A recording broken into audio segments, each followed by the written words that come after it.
Kepadatan kendaraan di ruas tol Cikopo Palimanan mengalami peningkatan di 5 hari jelang perayaan Idul Fitri. Puncak arus mudik diprediksi akan terjadi sore nanti. Untuk mengetahui seperti apa situasi di sana siang ini, kita bergabung dengan Tezer Aditya dan juru kamera Indarmawan serta pilot drone Muhsin Jalal langsung dari kawasan Cipali, Jawa Barat. Tezer, bagaimana kondisi di sana? Apakah sudah mulai terlihat peningkatan arus mudik di sana?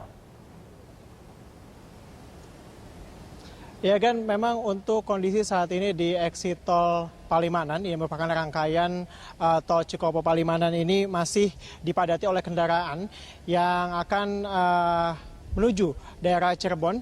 Ini exit tol Palimanan dan memang kepadatan ini sudah terlihat sejak tadi pagi, bahkan sejak tadi malam, dan diprediksi ini masih akan berlangsung hingga akhir pekan ini, hingga Sabtu Minggu. Ini memang sesuai dengan prediksi yang diprediksikan oleh pihak pengelola tol Cipali yang mengatakan bahwa puncak arus mudik ini akan berlangsung sejak Jumat malam hingga Minggu ini sesuai dengan masuknya para pegawai negeri sipil ke masa liburan dan juga para pekerja di masa cuti. Dan memang kami juga melihat ini, kami tampilkan kepada Anda di layar kaca Anda ini visual dari kemacetannya ini didominasi oleh kendaraan pribadi dan juga bus. Ini sesuai dengan peraturan Kemenhub yang melarang adanya bus angkutan barang beroperasi dari 1 Juli hingga 10 Juli.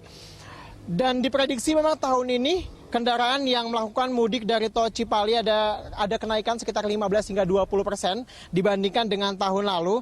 Dan pada puncak arus mudik diprediksi adanya kendaraan ini mencapai 65 hingga 70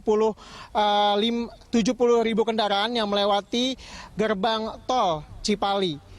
Dan memang kemacetan ini terjadi, ini ada beberapa ruas yang ada beberapa titik yang menjadi penyebab kemacetan. Yang pertama tentunya adanya transaksi di depan gerbang tol exit di Palimanan, kemudian juga tentunya di kawasan rest area, di mana memang rest area ini menjadi titik kemacetan akibat banyaknya kendaraan yang akan melakukan istirahat di rest area, dan ini menyebabkan kepadatan dalam rest area.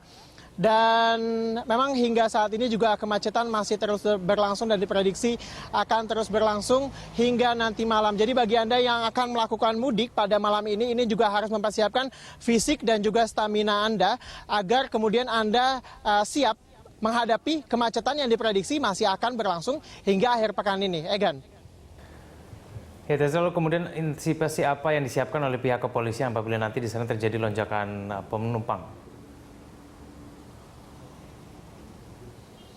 Ya kan, jika nantinya di exit tol Palimanan atau di Cipali ini mengalami kemacetan yang parah, memang pihak kepolisian juga diperbantukan untuk melakukan rekayasa arus lalu lintas. Yang pertama adalah dengan adanya kontraflow. Selain itu juga memang selain dari pihak kepolisian, pihak pengelola tol Cipali juga menyatakan telah menyiapkan berbagai langkah, dari mulai pembukaan gardu tol, dari yang misalnya pada saat normal ini dibuka 11 gardu tol, dan pada saat kemacetan berlangsung semakin parah ini ada sekitar 26 gardu tol yang dibuka. Jadi ada tambahan selain dari 11 gardu tol yang diaktifkan pada hari normal. Selain itu juga adanya sistem integrasi dari jalan tol yang telah diberlakukan, di mana para pengendara dari Jakarta juga telah dipotong barirnya atau tempat pembayarannya, yakni pengambilan tiket di gerbang tol Cikarang Utama, kemudian juga adanya pembayaran di tol Palimanan dan juga di exit tol Brebes. Dan ini juga selain itu adanya penjualan voucher di rest area yang menuju ke gerbang tol Palimanan sehingga transaksi lebih cepat dan juga lebih mudah dilakukan. Ini juga ditujukan agar antrian kendaraan tidak semakin mengular di exit gerbang tol Palimanan. Demikian, Egan. Baik, terima kasih atas informasinya, Tezer Aditya.